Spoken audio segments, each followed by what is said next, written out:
सिपाही आया, सिपाही ने आके, इमाम का एक गुलाम है, उसने आके कहा कि मौला मोतमद के सिपाही आए। 11वें शहनशाह ने कहा बुलाओ। जब 11वें शहनशाह ने उनको बुला लिया तो उनके सिपाहियों ने कहा कि हमें खबर हुई है कि आपके यहां एक बेटा आया है, मोतमद ने हमें भेजा है कि जाओ जाके हसन अस्करी से कहो कि वो बेटे को दरबार में भेजे ताकि हम जरा जश्न मनाएं और लोगों में उस इमाम की ज़ियारत करवाएं जो लोग इंतजार कर रहे हैं कि हसन अस्करी का बेटा और 12वां इमाम दुनिया में आए। इमाम ने अपने उस गुलाम को बुलाया जिसका नाम अली था, जिसको मखसूस किया हुआ था 12वें शहनशाह के लिए। जब उस अली को बुलाया तो उसने मौला से पूछा, मौला ने फरमाया कि मेरे बेटे को लेके आओ। जब कहा मेरे बेटे को लेके आओ तो गुलाम कहता है कि मेरा बदन कांपा कि सिपाही सामने खड़े हैं और जिसकी आमद को पोशीदा रखा है उसी को बुलाया जा रहा है। इमाम ने कहा बुलाओ। ये कहना था, यहाँ उस वक्त किताबें कहती हैं कि ज़ाहरी तौर पे 3 साल की हयात तैयबा थी मेरे 12वें शहनशाह की। वो जो गुलाम था वो लेके आया। जो ही सिपाहियों ने देखा तो वो गुलाम कहता है कि जब मैं हुजरे में गया ना 12वें इमाम को लेने के लिए, तो इमाम का चेहरा पहले भी रोशन था लेकिन अब इतना रोशन हो गया कि मुझे भी चेहरा दिखाई नहीं दे रहा।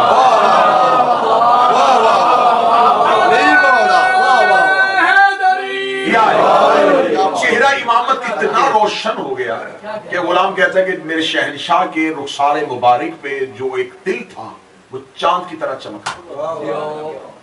वो कहते हैं कि इमाम का नूर से मुझे भी इमाम के खदो खाल नजर नहीं आ रहे थे और पूरा हुजरा नूर से भरा हुआ था। 11वें शहनशाह का हुक्म था, एक हुज्जत का हुक्म था, दूसरी हुज्जत को लेके आओ।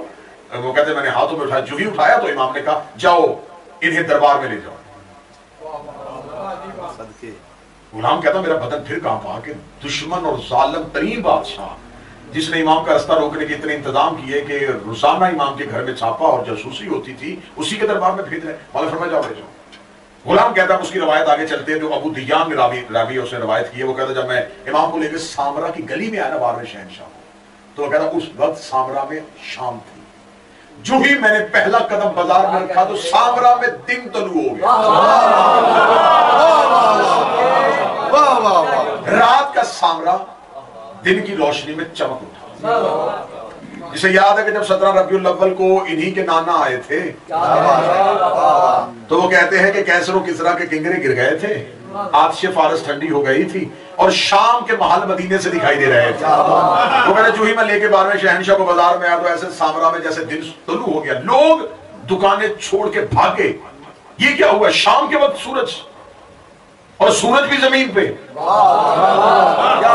लोग अपने मकानों की छतों पे चल गए और वो कहता है कि इमाम के चेहरे के खदोखाल कोई नहीं देख सकता था, ऐसे था जैसे मेरे हाथ में कोई चांद है और मैं उसे लेके चल रहा हूं। दरबार में खबर पहुंच गई कि हसन अस्करी के बेटे जो है जो दुनिया में आए हैं वो दरबार में आ रहे हैं।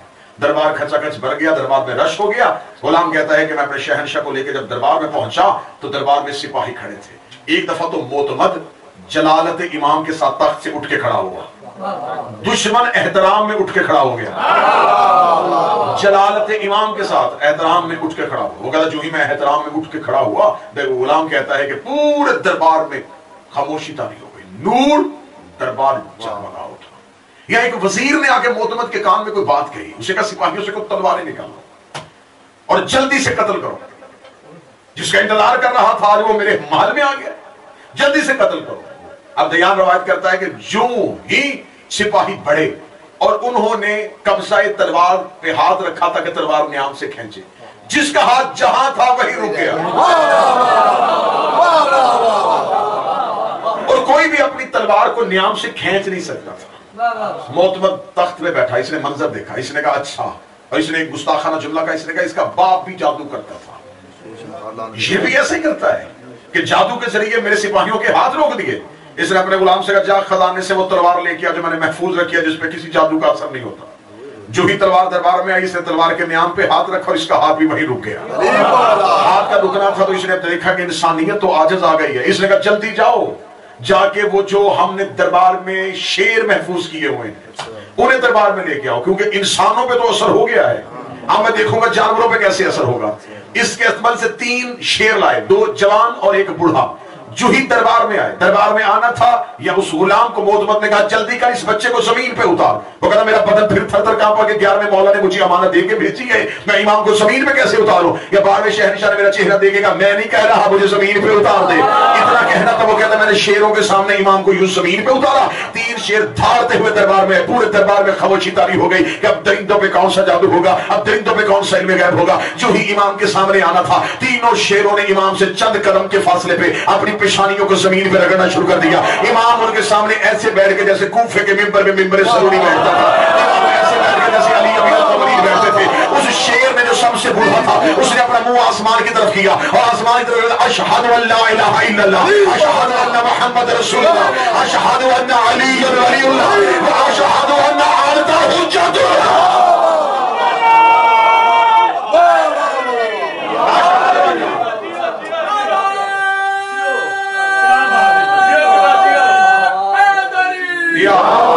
اشہد انت حجت اللہ، وہ اللہ کی حجت ہے۔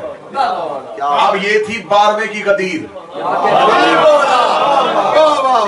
امام ایسے بیٹھے ہیں جیسے کوفہ کے ممبر کے آخری سینے پہ علی بیٹھتے تھے۔ آگے شیروں نے پیشانیاں زمین پر، بوڑھا شیر اب عقیدوں کا امتحان ہونے لگا۔ بوڑھا شیر سر اٹھا کے کہنے لگا مدت سے انتظار میں تھا کہ رخ کی زیارت کر سکوں۔ مولا میں عام شیر نہیں، میں نسل ابو الحارث ہوں، جس نے کربلا میں تیرے جد حسین کی نصرت پہ استغاثے میں لبیک کہا تھا، اس کی نسل سے ہوں اور اپنے وقت کے حجت کے انتظار میں تھا۔ یہ کہنا تھا امام نے کہا آج اگر اپنے امام کی زیارت کر لی ہے بتا کوئی مشکل تو نہیں، اتنا کہنا تھا۔ وہ بوڑھا شیر دیکھے گا لگا یہ 2 شیر جو انہوں نے میرے ساتھ رکھے ہیں مجھے بوڑھا سمجھ کے میرا حق کھا لیتے ہیں، مجھے کھانے سے محروم رکھتے ہیں۔ اتنا کہنا تھا امام نے کہا اگر آج تو نے پہلی بار زیارت کر لی ہے تو ابھی ادا کر دیتے ہیں۔ امام نے کہا انہیں سزا ملے گی حق کھانے کی، تمہیں اجر ملے گا صبر کرنے کا۔ اتنا کہنا تھا یا بوڑھا جوان ہو گیا اور جوان شیر بوڑھے ہو گئے، کیونکہ جوان شیروں کا بوڑھا ہونا تھا اور بوڑھا جوان اپنے شباب میں آیا تو اب پتا چلا کہ بوڑھا سلیمان جوانوں کے سامنے سینہ تھا۔